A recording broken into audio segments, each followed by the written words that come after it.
ఏపీలో జనసేనానికి రాజకీయ ప్రాధాన్యం తగ్గిందా లేక అలా ప్రొజెక్ట్ చేస్తున్నారా? ఐవైఆర్ కృష్ణారావు బీజేపీ నేతగా అలా అన్నారా లేక వ్యక్తిగతంగా కమెంట్ చేశారా? ఓవైపు సీఎం కుర్చీ చంద్రబాబుదేనంటూ కమెంట్లు, ఒంటరిగా 160 సీట్లు గెలుస్తామని టీడీపీ, ఇంకోవైపు ఆ పీకేతో మీటింగ్కు ఈ పీకే ఎందుకు రాలేదనే ఊహాగానాలు ఇన్ని ప్రశ్నలు వెంటాడుతున్నాయి. బయటపట్టలేదు కానీ కొన్ని సంఘటనలు ఏదో జరుగుతోందన్న సిగ్నల్స్ అయితే పంపిస్తున్నాయి. ఇంతకీ ఏం జరుగుతుందో జనసేనలో? పవన్ కళ్యాణ్ కు ఏమైంది? మరోసారి ట్రెండింగ్ లో పీకే టాపిక్. ఐవైఆర్ మాటల్ని ఎలా చూడాలి? పవన్ కళ్యాణ్ ను సైడ్ చేస్తున్నారా? ఆంధ్రప్రదేశ్ లో రాజకీయంగా పవన్ కళ్యాణ్ ప్రాధాన్యం తగ్గిందా? ఇదే టాపిక్ నడుస్తోంది ఇప్పుడు. బీజేపీ నేత ఐవైఆర్ కృష్ణారావు చేసిన ట్వీట్ ని ఎలా చూడాలి? ఆయన వ్యక్తిగతంగానా, బీజేపీ అధిష్టానం మదిలోని భావనగానా? నిజానికి టీడీపీకి మద్దతుగా పవన్ కళ్యాణ్ మాట్లాడినప్పుడే ఐవైఆర్ కమెంట్ చేశారు. బీజేపీ జనసేన కలిసి గట్టిగా పనిచేస్తే ఏపీలో హంగ్ రావచ్చు. అప్పుడు పవనే కింగ్ మేకర్ అవుతారు తప్ప ఇలా టీడీపీకి మద్దతిస్తే రాజకీయంగా నష్టపోతారని ఒకనాడు వ్యాఖ్యలు చేశారు. బీజేపీకున్న అభిప్రాయం కూడా ఇదేనంటున్నారు. కొందరు పవన్ అభిమానులు, జనసేన కార్యకర్తల్లోనూ ఇదే రకమైన అభిప్రాయం ఉంది. కానీ పవన్ కు చెప్పే పరిస్థితి లేదిప్పుడు. చెప్పినా ఇప్పుడున్న పరిస్థితుల్లో మరే అవకాశమూ కనిపించడం లేదు. అందుకనే రాజకీయంగా పవన్ కళ్యాణ్ ప్రాధాన్యం తగ్గిందని కమెంట్ చేశారా లేక నిజంగా ఆ పరిస్థితులు కనిపిస్తున్నాయి కాబట్టి అలా అన్నారా అనేదే తేలాలి. 2-3 రోజులుగా ఏపీ రాజకీయాల్లో కీలక పరిణామాలు జరుగుతున్నాయి. ఉండవల్లిలోని చంద్రబాబు నివాసానికి రాజకీయ వ్యూహకర్త ప్రశాంత్ కిషోర్ వచ్చి వెళ్లారు. అయితే ఈ మీటింగ్ కు పవన్ కళ్యాణ్ ఎందుకు వెళ్లలేదు? ఇదే ప్రశ్న చాలా బలంగా వినిపిస్తోంది. ఒక పీకే ఉన్నప్పటికీ తమ పార్టీ గెలుపు కోసం మరో పీకేని తీసుకొచ్చుకున్నారని, జనసేనను కాసేపు పక్కకు పెట్టారని రకరకాలుగా చర్చించుకుంటున్నారు. యువగళం సభకు రావాల్సిందిగా స్వయంగా వెళ్లి ఆహ్వానించిన చంద్రబాబు పీకేతో మీటింగ్ కి ఎందుకు పిలవలేదని మాట్లాడుకుంటున్నారు. పవన్ ను పిలవలేదా? పవన్ కళ్యాణే రాలేదా? జనసేనని పిలవకపోవడమే నిజమైతే గనుక లోలోన ఏదో జరుగుతోందని అర్థం. ఒకవేళ పవన్ రాకపోయినా 2 అర్థాలుంటాయి. వెళ్లడం ఇష్టం లేకపోవడం ఒక కారణం, వెళ్లేంత సమయం లేకపోవడం మరో కారణం. పీకేతో కలిసి మీటింగ్ లో కూర్చోవడం పవన్ కు ఇష్టం లేకపోతే కనుక అది కూడా పెద్ద ఇష్యూనే. ఎందుకంటే యువగలం సభకు మొదట రాలేనన్న పవన్ ఆ తరువాత స్వయంగా చంద్రబాబు వెళ్తే సరేనని వచ్చారు. ఏదో జరిగింది కాబట్టే ముందు రాలేనని చెప్పి ఆ తర్వాత తప్పని పరిస్థితుల్లో వచ్చారని మాట్లాడుకుంటున్నారు జనం. ఇక యువగలం సభలో అచ్చెన్నాయుడు చేసిన వ్యాఖ్యల్ని తెగ హైలైట్ చేస్తున్నారు. టీడీపీ సొంతంగా పోటీ చేసినా సరే ఖచ్చితంగా 160కి పైగా సీట్లు గెలుస్తుందన్నారు అచ్చెన్న. ఒక ఏడాదిగా అచ్చెన్న నోటి వెంట ఇదే మాట వినిపిస్తున్నా పక్కనే పవన్ ని కూర్చోబెట్టి మరీ కామెంట్స్ చెయ్యొచ్చా అని ప్రశ్నిస్తున్నారు. అంటే వైసీపీని ఎదిరించడానికి జనసేన అక్కర్లేదని అన్నట్టే అనుకోవాలా? లేదా 160 సీట్లలో పోటీ చేస్తాం, మిగిలిన 15 సీట్లు జనసేనకిస్తామని అన్నట్టా? దానికి తగ్గట్టే ఈ మధ్య నారా లోకేష్ కమెంట్స్ కూడా ఉంటున్నాయి. సీఎం పదవి ముమ్మాటికి చంద్రబాబుదేనని చెప్పేస్తున్నారు. కానీ ఇదే సీఎం పదవి విషయంలో పవన్ మరోలా మాట్లాడారు. ముఖ్యమంత్రిగా ఎవరుండాలనే విషయంపై తాను చంద్రబాబు కలిసి కూర్చొని మాట్లాడుకుంటామని చెప్పారు. కానీ నారా లోకేష్ మాత్రం చంద్రబాబే సీఎం అని తేల్చేశారు. పొత్తులో ఉన్న పవన్ కళ్యాణ్ కూడా ఇదే కోరుకుంటున్నారని అన్నారు. పైగా డిప్యూటీ సీఎం పదవి విషయంలోనూ అదే అర్థం వచ్చేలా లోకేష్ మాట్లాడారని జనసేన కార్యకర్తలు చెప్పుకుంటున్నారు.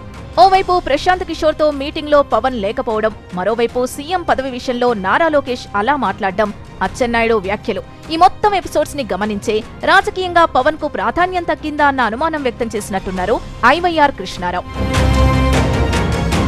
సరే, కాసేపు పొత్తు గురించి పక్కన పెడదాం. అసలేమైంది పవన్ కళ్యాణ్ కు? ఎందుకని వారాహయాత్ర చేయడం లేదు? అఫ్కోర్స్ అది పార్టీ వ్యవహారమే అయినా ప్రజలకు గాని కార్యకర్తలకు గాని సమాధానం చెప్పాలిగా. ఎన్నికలకు పట్టువని 45 రోజులు కూడా లేవు. డిసెంబర్ ఆల్మోస్ట్ అయిపోయినట్టే. ఫిబ్రవరి 2వ వారానికి నోటిఫికేషన్ రావచ్చంటున్నారు. రాజకీయ పార్టీకి 45 రోజులు చాలా తక్కువ సమయం. అయినా సరే ఆ వేగం కనిపించడం లేదు పవన్ కళ్యాణ్లో. ఉమ్మడి మేనిఫెస్టో ఏది? సీట్ల సర్దుబాట్లేవి? అభ్యర్థుల ఎంపికేది? చంద్రబాబు అయినా 2-3 సార్లు మేనిఫెస్టో కమిటీతో చర్చలు జరిపారు. పవన్ కళ్యాణ్ అది కూడా చేయడం లేదన్న టాక్ వినిపిస్తోంది. 175 నియోజకవర్గాల్లో సమన్వయ కమిటీలు పెట్టారు. అంటే 2 పార్టీల నేతలు క్షేత్రస్థాయిలో ఎలా కలిసి పనిచేయాలో మాట్లాడుకున్న సమావేశాలవి. కానీ అవి ఎంతవరకు వర్కౌట్ అయ్యాయో, వాటి అవుట్కమ్ ఏంటో ఇంతవరకు బయటకు రాలేదు. జనసేన తరపున సమన్వయ కమిటీకి చైర్మన్ గా నాదెండ్ల మనోహర్ వ్యవహరిస్తున్నారు. ఇంతవరకు ఆయన దీనిపై మాట్లాడనే లేదు. మరోవైపు ప్రభుత్వ వైఫల్యాల్ని ప్రజల్లోకి తీసుకెళ్లడంలోనూ టీడీపీ జనసేన వైఫల్యం స్పష్టంగా కనిపిస్తోందంటున్నారు. ఎన్నికలకు నెలన్నర కూడా లేదు. అయినా సరే ప్రజల పక్షాన పెద్దగా పోరాటాల్లేవు. ఈ పాటికి ఉమ్మడి మేనిఫెస్టో ప్రకటించి ప్రజల్లోకి వెళ్లాల్సి ఉన్నా అదేం జరగలేదు. కాస్తో కూస్తో చంద్రబాబే తుఫాన్ ప్రభావిత ప్రాంతాల్లో పర్యటించారు. పార్టీ శ్రేణులతో మాట్లాడుతున్నారు. జిల్లాల పర్యటనలు ప్లాన్ చేస్తున్నారు. చివరి నిమిషంలో జనసేనతో సర్దుబాటు కాకపోయినా సొంతంగా వెళ్లగలిగేలానే చంద్రబాబు ప్లాన్స్ కనిపిస్తున్నాయి. కానీ జనసేనలో అలాంటి వాతావరణం కనిపించడం లేదని టాక్. పైగా సీట్ల మార్పిడిపై వైసీపీలో నానా యాగి జరుగుతోంది. దాన్ని ఉపయోగించుకోవడంలోనూ టీడీపీ జనసేన ఫెయిల్ అయినట్టే కనిపిస్తోందంటున్నారు. వైసీపీలో సీట్ల సర్దుబాటు మార్పిడిపై కొంత అలజడి కనిపిస్తున్నప్పటికీ ఆ పార్టీలో ఈ ప్రక్రియ చాలా వేగంగా జరుగుతోంది. సంక్రాంతి నాటికి సీట్ల సర్దుబాటు చేసి ప్రచారానికి వెళ్లాలనేది సీఎం జగన్ ప్లాన్. ఓవైపు అధికార పార్టీ దూసుకుపోతుంటే ప్రభుత్వ వ్యతిరేక ఓటు చీలనివ్వబోనన్న పవన్ ఇంకెంత హుషారుగా ఉండాలని ప్రశ్నిస్తున్నారు. ఆ మాటకొస్తే ఏపీలో కాంగ్రెస్ పార్టీ కూడా స్పీడ్ అందుకుంటోంది. 27వ తేదీన ఏపీ కాంగ్రెస్ నేతలతో రాహుల్ గాంధీ కీలక సమావేశం ఏర్పాటు చేశారు. అంతేకాదు ఏపీకి ప్రత్యేక హోదా డిమాండ్, విశాఖ స్టీల్ ప్లాంట్ ప్రైవేటీకరణకు వ్యతిరేకంగా ఓ ఎజెండా తీసుకుని రాహుల్ గాంధీ, ప్రియాంక గాంధీ ఏపీ పర్యటనకు రాబోతున్నారని సమాచారం. స్టీల్ ప్లాంట్ ప్రైవేటీకరణకు వ్యతిరేకంగా జరిపే సభకు రాహుల్ గాంధీ, అమరావతికి మద్దతుగా నిర్వహించే సభకు ప్రియాంక గాంధీ వస్తారనే ప్రచారం జరుగుతోంది. ఏపీలో కాంగ్రెస్ పార్టీ పొత్తులు కూడా ఖరారు చేసుకుంటోందని తెలుస్తోంది. ఎన్డీఏకు వ్యతిరేకంగా పెట్టిన ఇండియా కూటమిలో సిపిఐ, సిపిఎం కూడా ఉన్నాయి. ఏపీలో ఎవరితో పొత్తులో ఉండాలన్న విషయంపై 2-3 రోజుల్లో సిపిఎం తన వైఖరి ప్రకటించే అవకాశాలున్నాయంటున్నారు. మరోవైపు ఏపీ కాంగ్రెస్ నేతలతో సిపిఐ ఇప్పటికే చర్చలు జరిపారన్న వార్తలొస్తున్నాయి. అంటే ఏపీ కాంగ్రెస్ కూడా యాక్టివ్ అయింది. ఎటొచ్చి పవన్ కళ్యాణ్లోనే ఆ స్పీడ్ కనిపించడం లేదంటున్నారు. అటు టీడీపీ జనసేన పొత్తు కూడా పెద్దగా ముందుకు వెళ్లడం లేదనే టాక్ వినిపిస్తోంది. అసలు పొత్తుపైనే అంత పెద్ద డైలమా కొనసాగుతోంది. ఈ రెండు పార్టీలోనూ పొత్తును వ్యతిరేకించే కార్యకర్తలు బోలెడు మంది. పవన్ కళ్యాణ్ పదే పదే టీడీపీకి అనుకూలంగా మాట్లాడడం, టీడీపీ లేకపోతే పార్టీకి భవిష్యత్తు లేదనేలా ప్రవర్తించడం చాలా మందికి నచ్చడం లేదు. అలాగే పవన్ కళ్యాణ్కు అంత ప్రాధాన్యత ఇవ్వడం కూడా టీడీపీలోని ఓ సెక్షన్ కార్యకర్తలకు ఇష్టం లేదు. గత ఎన్నికల్లో 40% దాకా ఓట్లు తెచ్చుకున్న పార్టీగా జనసేనకి అంత ఇంపార్టెన్స్ ఇవ్వక్కర్లేదన్నది కొందరి అభిప్రాయం. ఏదేమైనా ఐవైఆర్ కృష్ణారావు చేసిన ట్వీట్ మాత్రం ఇప్పుడు సంచలనం రేపుతోంది. ఆ ట్వీట్ ని బీజేపీ వాయిస్ గా చూడాల్సొస్తే మాత్రం ఢిల్లీ నుంచి ఏవో సంకేతాలు అందాయనే చెప్పుకోవాల్సి ఉంటుంది. అందుకే కొన్ని రోజులుగా పవన్ లో ఓ నిశ్శబ్దం కనిపిస్తోందంటున్నారు.